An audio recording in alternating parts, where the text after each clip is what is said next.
consumables in the mid lane either, so it looks like we could get a good back and forth here. No name. A little BM there towards w1d1. Well, he started with his Sonic Wave. He had to see where he was. He's got to look for his own teammate. Many a gank may be happening for this LeBlanc. That LeBlanc versus Kale matchup is going to be so critical. But more critical is the way these early game wards and invades play out. LMQ very defensive early, and there's a chance EG just stands in that brush for a while, maybe until about 130, and then tries to late invade. Very much closer. So it's just Snoopy. Oh, they couldn't even get it. If they were all waiting in the same brush, they would have killed it instantly. But now that invade path is ruined. Good ward coming out very early.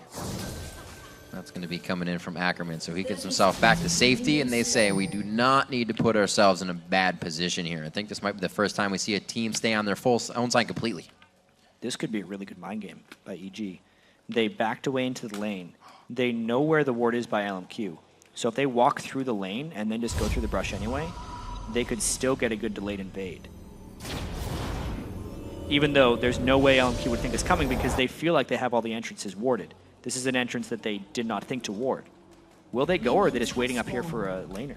I don't know if they would have to go right now if they wanted to stop the blue buff, but they're going to wait here. I see Pobelter backing, but he can't get to mid lane fast enough to show himself and say, yeah, we're at laning phase. But this is still kind of a slow move here. Pobelter is making his way towards mid. They're doing it. Can they make it in time? They're a little bit, it's 150. It's a ways away. Oh, they may have timed this just perfectly. Nice word there. Yeah, Pobelter meets lit mid lane, so they're not really looking for anything else. It's going to be the hook. Just missing as Ackerman sidesteps, but they get the ward, and EG's patience could be paying off here. This is going to force LMQ over to the other side of the map. They do have Vasily and more in the bottom lane, so it should be all right. It still worked out great for EG. They didn't get the hook kill, but they did time it just right. You can tell they've done that a couple times. They waited until exactly the moment so they could arrive just into vision range as the blue buff spawned. Very nicely done. Not too much of a one-up just yet. We'll see where LMQ goes after this. We are going to see that buddy system coming into the jungle here. Something we've seen a majority of the teams do throughout Game 1 and 2 of the NALCS. As the gold is dead even to start this one off. It's going to be Pobelter pushing the lane in first, getting that level 2. So w1d1 is forced to farm here. Pobelter needs to watch out for the Lee Sin gank because he knows that their blue buff is getting invaded. So it's actually it's a nice tell of the side he needs to cheat on in the lane. He does not want to stay towards that, I mean his left, but the viewer right side of the lane. Good guy help over to No Name as Ackerman continues to soak up that experience. And see that, again, another team that doesn't super share. They go ahead and take whites by themselves, and then the red by themselves. Lane swap that EG kind of wanted. It's going to mean a lot of 1v1ing here from Pobelter and w1d1. There's a good silence. He throws down the heel to get a bit of that surge and movement speed. But w1d1 knows he still has a bit to rebuttal with on the attack.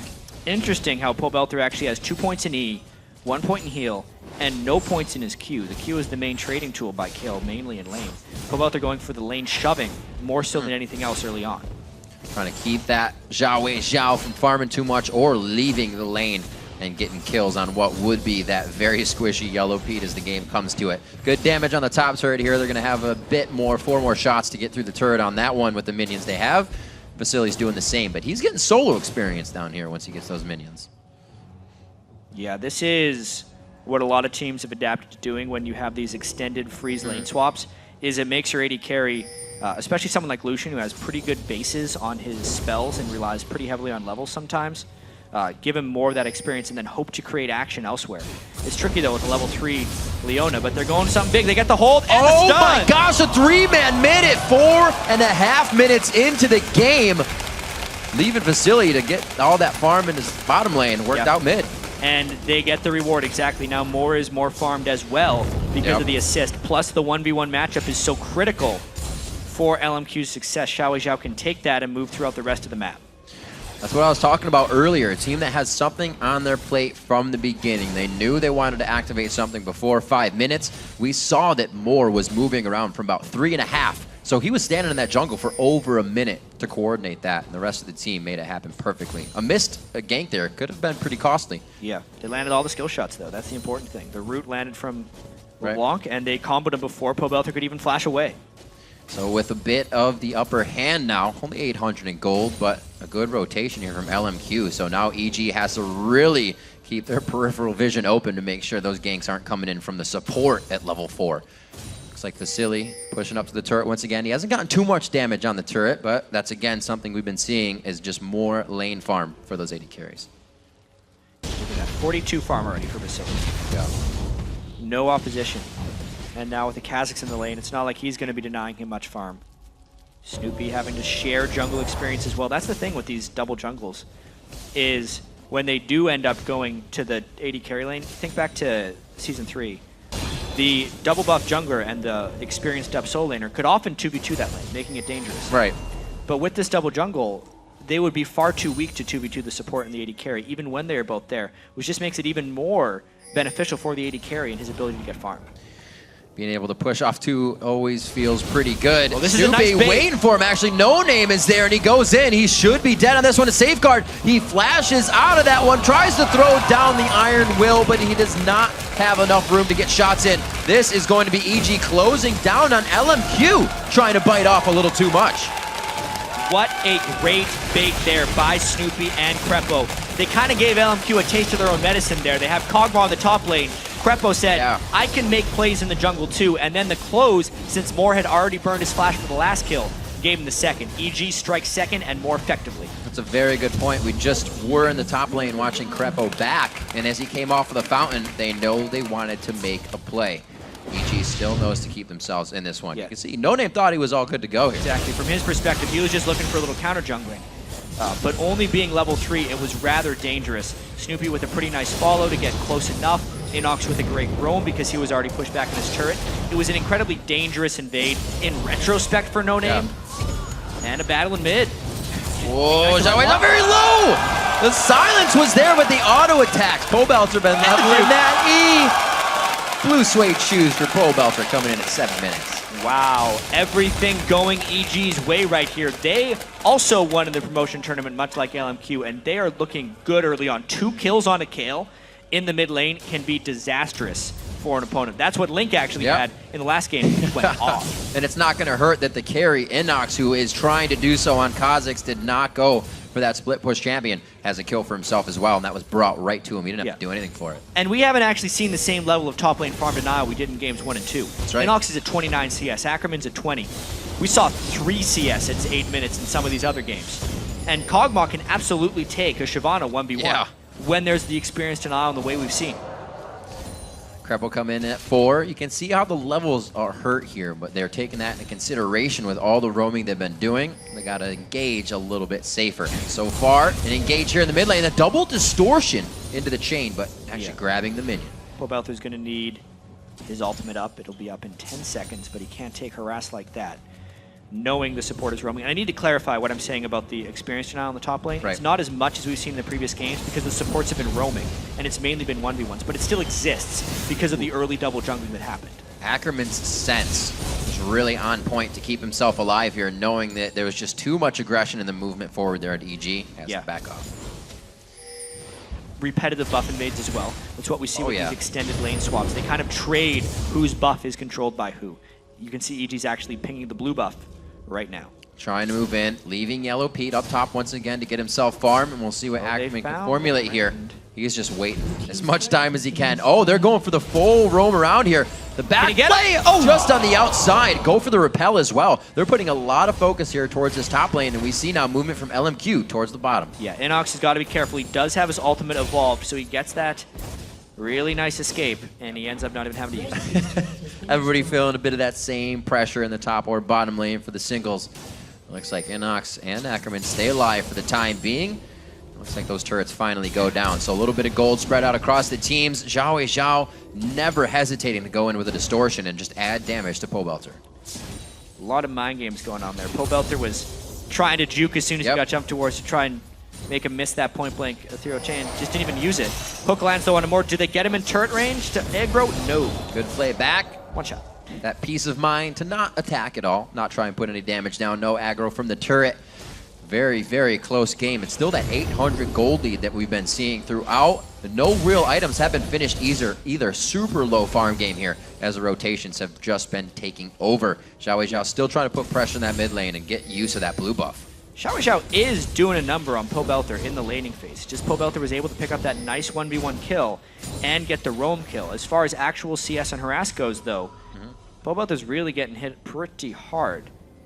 No blue buff to speak of either, so his heals can't keep up with the harass of Xiao. And he's been in constant pressure. His flash is down, his ignite is down, intervention came up a few seconds ago. He's been constantly using those, and LMQ has been making sure of that. They do not want him with any other extra advantages as they come into fights, which I'm surprised they haven't pressured yet. We haven't seen too much towards Dragon as teams, but now with 2 minutes, we may. Yeah, the early Dragon, of course, an easy pickup. Inox continuing to get a lot of experience. A nice timely teleport there. Even though it'll be down for Dragon, his farm is a priority for EG. They need his Kha'Zix to be farmed. They use him as that top lane carry. So a nice teleport right there. Back to the matchup. Duos in the bottom lane. Krepo trying to get an early ward. Is this going to cost him? A good rotation here and a read by Snoopy, but No Name is trying to do the same thing as they go in. Krepo taking a lot of damage. The dash forward. The shot's hit, and he dashes back for the calling to continue onto Yellow Pete. Great mechanics coming in for Vasily. A nice shot on the solar flare. A double kill coming in. They're going to chomp down right onto Pobelter, and across the map, EG starts to fall. LMQ flipped a switch, turned it on, and they just went for it at that point. Krepo got a little bit too aggressive. Moore knew he was close to 6, so if they got the first kill, it was almost like a reset. He could skill up his ultimate very quickly and go for more. What a nice move. Check this out, even though there's a fight there. Missed the mid lane fight. They just burst him through the shield, basically. They got a lot of damage down beforehand, and they just caught him moving towards his lane. There's been so much in that lane for Pobelter. Everyone has had their hand at trying to take down Pobelter. That time was Ackerman's roam. Simple mind games, and you see Pobelter's flash had just come up. They took it down again. Inox using the stealth to get out. Have to wait that extra time to use it again, but he doesn't even try. Gets himself to safety. Quite low mana there, and he'll probably be backing. 20 seconds left on the Dragon. It'll be good to have Inox for this fight, but teleport is down, so he's going to be running his way down towards that Dragon thing. And his ultimate's down. Yep. So he's not near the effectiveness you would want from a Kha'Zix. Little baby jump with no stealth isn't too threatening in the Dragon fight. Ackerman going without teleport as well. Oh no, Krepo gets hit again, but can he dodge enough stuff? Close. Why does he need war control over there? The Dragon is what they actually are worried about right now. He needs to get in position to the Dragon, get his pink ward down in an important spot, and use that to try and bait out hooks. Slowly hatching this ward. Morris doesn't even know he's sitting on it. Krepo looking for the hook, but they don't have the follow-up on this. Xiao in the face of danger, trying to bait out a few more attacks here. You can see No Name and the rest of the team just off on the wing, but EG is setting up for this as well. The Dragon fight about to come in. And Vasily with his Bloodthirster is very scary. It's not a completed item onto Pete yet. No Blade of the Ruin King on Kog'Maw. Vasily cleaned up this fight. He would effectively put his own stamp on this game for carrying. It's going to be about who gets a catch. Yeah. If you only get a catch, can LeBlanc burst down a target, or can Krepo land that death sentence on a squishy target? They're trying to get the hooks out, trying to get the cocoons in the right spot. The follow-up just does not seem to be there. There's quite a bit of gap closure. The rest of the team can't follow up right now. The Yellow Pete on the backside, only with the unfinished Blade of the Rune King at this point to the Bloodthirster, so that's going to be tough. Once Yellow Pete does get items, he'll be a force to be reckoned with. But right now, like we said, just a pinata. Yeah. Squishy squish. No Athenes on Xiao yet, so mid laner's not hitting huge damage breakpoints. Getting the blue buff onto Pobelter was very important there as well. You can see a very close steal attempt by No Name. LMQ starts the Dragon in a very aggressive fashion, forcing EG to move in there. EG is slow to respond. This has given Inox time to get the ultimate back up. There's the solar flare right onto Yellow Pete. A flame back off of what they tried to get down into the back line. This is good damage coming from Inox. Inox turns now, more in his face, but he goes for Vasily, trying to take down the 80 carry right away, and beautiful focus from Evil Geniuses in this Dragon fight. But Xiao now makes himself present, misses the first attack. The heal comes out from Vasily, and EG dominates the Dragon fight. 3 for 0 for EG right there, and everybody very low. They traded damage exactly how they needed to. They retake the lead in this game as LMQ got dominated in that team fight. They forced the Dragon, which does put them at a bit of a disadvantage because they're taking the damage. And watch how, even though they landed the Solar Flare, the follow-up was crushed by Crepo. The play and the box, the thresh was huge in that one. And also, Pobelter kept LeBlanc out of the fight. LeBlanc had to walk all the way around as Pobelter was fighting in this one. So not only did they get the play to stop the initiation, they also stopped LeBlanc. They protected the Kog'Maw and made it work. Great play, leaving LMQ to flash away there. What I thought was really LMQ's fight to be on that one. We know LMQ for being a team fight team, coordination in a team fight, but EG being down, able to come out big there. Now 15.5 in, 6-4 with that Dragon. They don't grab a huge amount of map pressure, but they do know the fights can go in their favor, so yeah, that'll give them something to think about. They're team fighting quite well right now. It will be interesting because they don't have the true tank, and Shyvana will turn into one. How quickly they can shred through the enemy tank to kind of equalize the battlefield there. And they need to, if in fights like that, they need to be the ones that play the peel game right like that. Crepo's play needs to happen in almost every fight in order for them to be successful like that. But boy, that was a pretty successful one. Looks like Yellow Pete actually fixing himself together a phage for that second item to go for the Triforce. Remember back to the Genshin build. Yeah. Loving it up. The one Genja build that stuck. The one people decided to copy. It's 1-1 and 2. Picking up that kill helped him finish his blood. And it helps Kog'Maw because he is so immobile in the first place. With the Blade of the Room, that enhances it. The Trinity Force will do that as well. And he actually has a lot of spells he can use in between that stuff to get the Trinity Force procs out. It is good, also considering he does so much damage from his skill set as well. There is logic behind this Trinity Force Blade of the Room King Kog'Maw build. Crepo getting himself maxed out on HP as much as he can. Ruby Crystal going in with the Giant's Belt, so he can get himself in for some initiations. A lot of front and burst damage coming from Xiao with that Deathfire Grasp.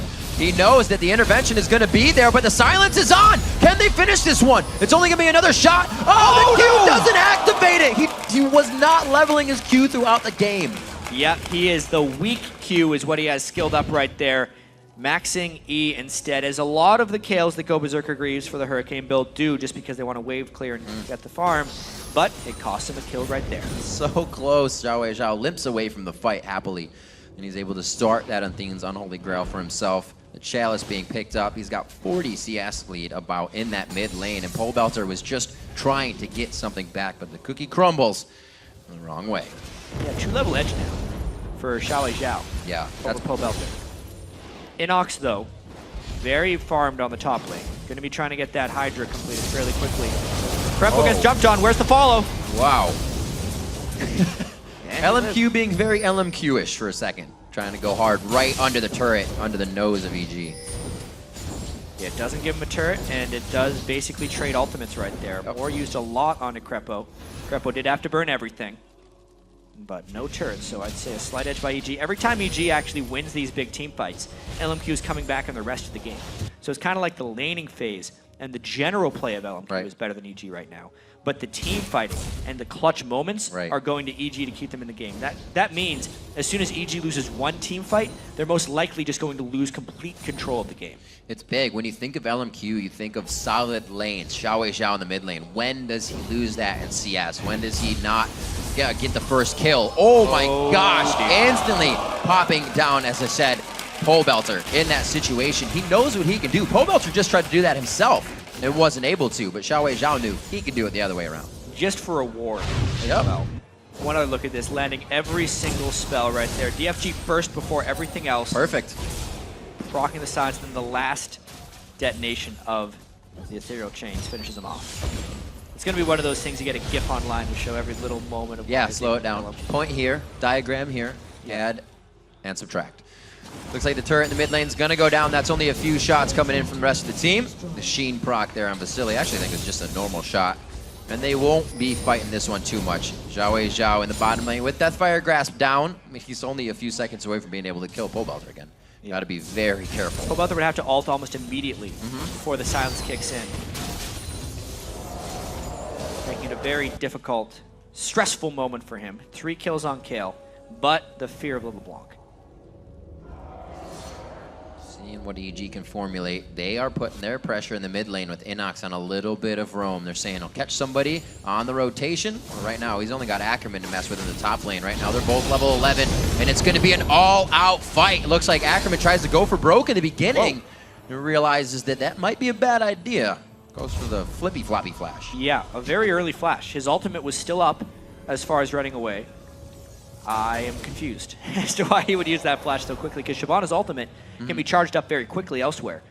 But he keeps the ultimate, meaning he better use it almost immediately in the mid lane if he wants to make that flash worth it, as if he was saving a cooldown. But he kind of needs to go back top to stop Inox from farming. Great win there by Inox. No Name looking to head mid now with Ackerman. Good damage from Yellow Pete as he activates that Bio-Arcane Barrage to get extra damage out, or range I should say, on the turret. And it looks like they're going to be able to take down top. No Ackerman with a good rotation over here, and the wards keep Inox safe. So EG pushing themselves into the right spot, getting good forward wards down, and LMQ is only left with getting these picks off, like Xiao Wei Zhao in the bottom lane, and they're not really grabbing turrets off it. A split pushing the block.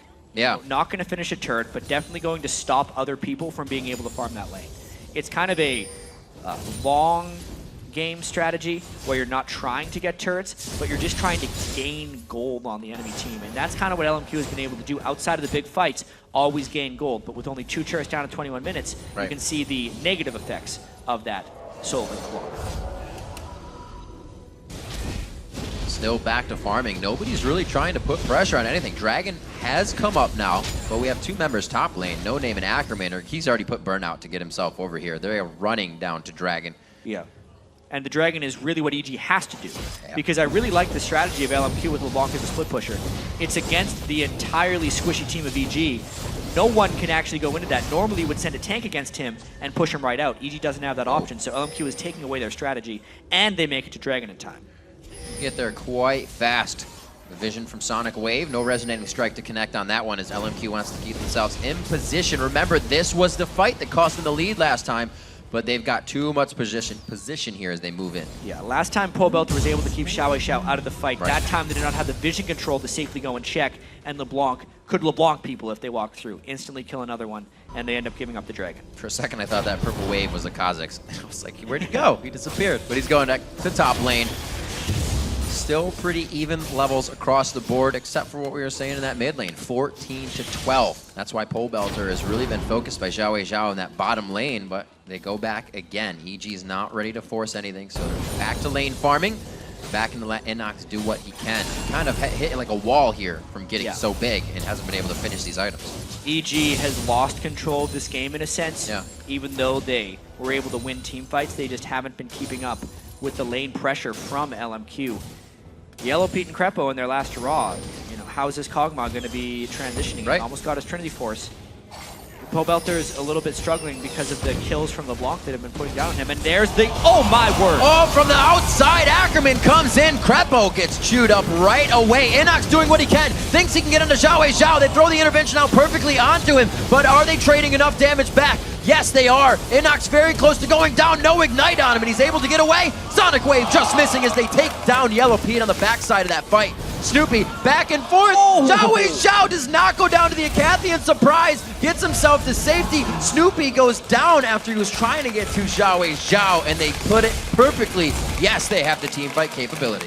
Kind of like I wasn't able to pass off the fight to you. EG wasn't able to respond to that one because the ultimate came down clean and stunned 3 people at that point. 2 had to flash away immediately, 1 disappeared, and then the fight is chaos for EG. They got initiated on clean, they couldn't peel anymore, which means all the squishies are prone to assassination attempts. Nowhere is safe. Yellow Pete, he had nowhere to go really, gets popped very quickly there by LeBlanc, almost finished off Xiao Wei Zhao with his passive, and then this is actually just LeBlanc toying with Snoopy. He wanted to repel to try and jump on him, but he never saw the vision, and Vasily was able to pick up another kill. Not sure how many fights I've seen where the opposing team comes from almost every direction on your team.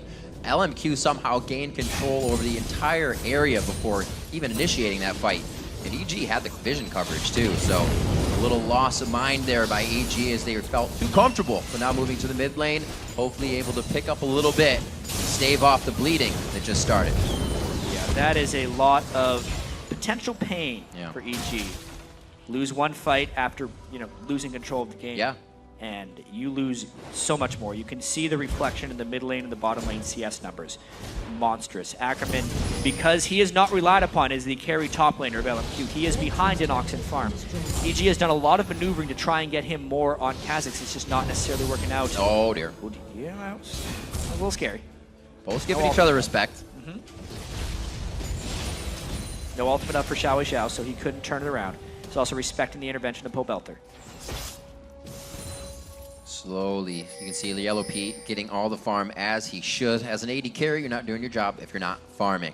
Good rule of thumb to know. And we can see that Vasily rather, has taken that into consideration. As you said, 243, 46 now, highest in the game at 4-0-1. A bit of aggression has seemed to pay off for him this game, but he did find that fine line between safety and aggression.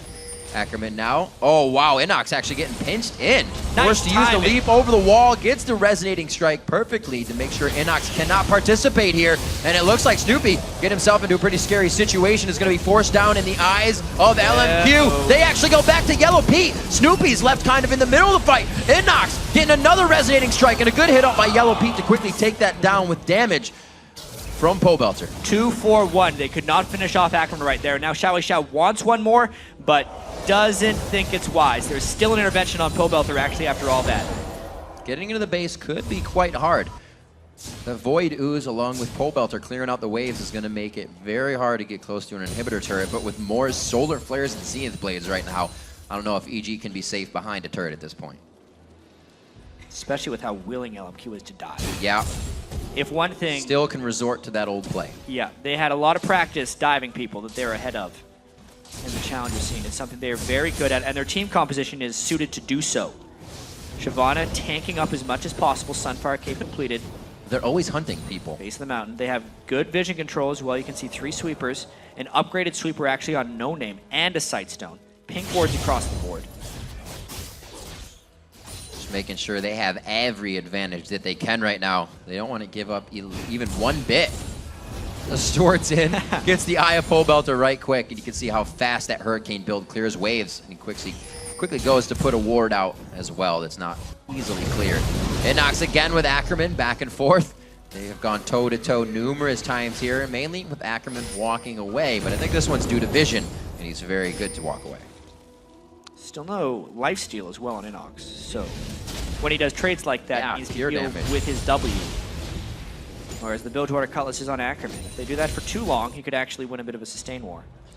Ooh, this is going to be big. Is the silence there? The intervention actually takes off that burst damage from the front end of that second activation. It looks like Xiao's left with just a bit of damage. Ackerman, like you said, if that is an elongated fight, he could be able to come out on top. A 2-second wait on that invisibility now, and it does cost Inox his life. Ackerman takes him out 1v1. Inox tried to make a play. Yep. The team itself was down thousands and thousands of gold. He was being relied upon to be a carry top laner. When he can't take down the guy he's ahead of in farm, it's probably time to call it. At that, I mean, EG wants to make a big play, but that's why Inox wanted to try for that. He knew he needs to be able to win that matchup for EG to win the game. He tried, and he failed.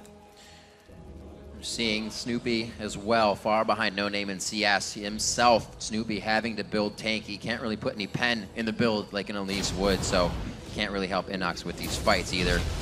A lot of synergy coming in from LMQ around the board. Winning lanes, even if they didn't, they're able to win the fights now. And it seems like they're coming out on top. 13-8, coming up on 29 minutes, I should say, with a 7,000 gold lead. And LMQ is being quite definitive. They haven't really backed off. Yeah. They've been taking things when they can and pretty much are on course to end this one. Yeah, we think all the way back to the start of the game.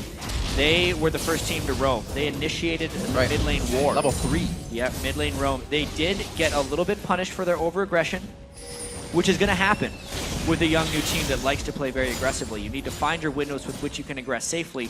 And honestly, the most aggressive teams do make unsafe calls every once in a while, but the fear that they instill in the other team is often worth it. Adapting very well to that one-game play. The best of one. LMQ looking now to bait out the Baron Boogie. We'll see if EG kind of wants this. Snoopy's going to get hit up quite hard. They deliver that early damage to get just that bit of advantage on the fight. You saw that hit onto Snoopy. Not even a priority target was enough for them to activate. Well, if they're actually going to be threatening the Baron, having a low health Elise would be ideal. With the Kale heal, though, it's not that realistic. They're just trying to get vision control. Look at all the wards they have on the outer ring of the Baron pit, which actually tells me that LMQ is looking for a peel fight if they go back to Baron, not to do the Baron, but to jump over the wall, because everyone on their team can jump over the wall and get a fight. Talking about that earlier, it is a very scary but very LMQ-esque thing. All in. Everybody go forward, not backwards. Right now, they may have to give this one up, but Ackerman goes forward before it goes backwards, and they are still actually going forward. The close in here from the left side. Zhao off on the wing. It could be very big, looking for a solar flare, but nah, they're just gonna, whoa! They are gonna try for it. Zhao I thought would have come up towards the whites and made his way in, but they're a little far back on that one. The solar flare used out. Solar flare for flash is basically the trade there. That's one thing with Cogma. That'll When work. it flashes up, you can avoid it, but if it's down, it means the next one can get him. Flash a much longer cooldown there than solar flare. Solar flare is going to be up in 41. Flash, of course, is a 5-minute cooldown. So It's also good. A little bit of a mismatch. A tough fight for Yellow Pete. So low on mana. Kog'Maw shreds through his mana once he starts using your living artillery. Always trying to activate that Bio-Arcane Barrage. So we'll see how much effect he has in this fight. A level 16 to 15, Pole Belter's kind of brought himself up in that. Ackerman in a good spot. He's going to try to get an attack on. Blade of the Rune King, no. The Cutlass goes down. Tries to activate a Yellow Pete with the intervention. The lock is still on time with the intervention save, but the follow-up is too much. LMQ going hard, throws the fake out down to the bottom side. Pole Belter goes down, and LMQ makes a push for the inhibitor turret. Inox had actually roamed bottom to try and get a push going to take advantage of the large minion wave down bottom. But it just backfired because LMQ was able to reach EG at that point. They thought with the Lantern they were able to get clean, but LeBlanc just chases too quickly, too many dashes, and now they're on Baron. Snoopy, he is alive to do it. The Volatile Spider goes out, not enough vision. Baron going down, but it looks like they're going to back off of this one. It has too much HP. Krepo takes a big hit up. He gets her. The flay into the hook. Krepo flashes, but the culling reaches him just on the tail end. Inox trying to get out of this one. The movement speed coming in from the ult as he goes Viz. And it looks like they're going to be able to go back to the Baron. One coming up, which means Pole Belter won't make it in time. That's two still down. I mean, that was one hell of a play by Krepo. Yeah. But the situation that EG was in was a disaster anyway, so I don't know if a great play doing a bad thing is still a great play. Right. It could just be a bad play because you lost anyway. They were able to kill Xiao Zhao, but check this out. He actually interrupts him mid-dash towards him with the start of the play to stop the assassination, and then he hooks him and pulls him in beyond the cocoon from Snoopy. So it wasn't perfect. But then the rest of the team gets run down by Vasily, who is now godlike. The Baron goes to LMQ, and they assume complete control of this game. Well, if this is any indication of what Vasily's decision might be of whether to play aggressive or safe, I think the aggressive one suits him a little bit more. Yeah. 7-0-4 in the game right now, and he's looking to buy an Infinity Edge, not any defense. Doesn't feel like he needs it at this point. Nope. Because he's really, the rest of the team is playing so aggressive that he is completely safe without defensive items. No one on EG is really capable of reaching him right now because it's LMQ who is picking all the battles. EG coming into this game, as we were saying, Yellow Pete trying to make that last hurrah on his Kog'Maw to see what they can do. Maybe affecting the team here in the knowledge, but they are still trying their hardest. Yellow Pete 242 down in CS quite a bit, and Vasily made sure of that. The whole LMQ team did. Now as they pressure the inhibitor turret, EG's indication of anything is going to be coming from Krepo. If Krepo can do it or Snoopy can get a cocoon, that's all they got. LMQ sees it every time. And with the ultimate burned on Pole Belter, it just means it's time to dive. More might look for the solar flare. Minions are out, but they're still in the turrets. That means they want to go. Baron's keeping him quite strong and healed up here. I'm sure Ackerman's going to be diving in quite soon to this one. The play goes out, and there goes Ackerman. Dragon's Descent into the fight, quickly taken down as Krepo. He can no longer give shields or support to the team. Yellow Pete is taken down, and candy flies everywhere. The Pinata has been knocked out, and it looks like they are going to be able to end on this one. 40 to 50 seconds on those death chambers. LMQ sits inside the base with a wave right on their heels. What a nice debut into the LCS for LMQ and Vasily. 9-0-6 on Lucian. They destroy Evil Geniuses. Start their season with a win. Very nice job. It's going to take just about 35 minutes for LMQ's first win here in the North American LCS, and they do take down the Nexus versus Evil Geniuses.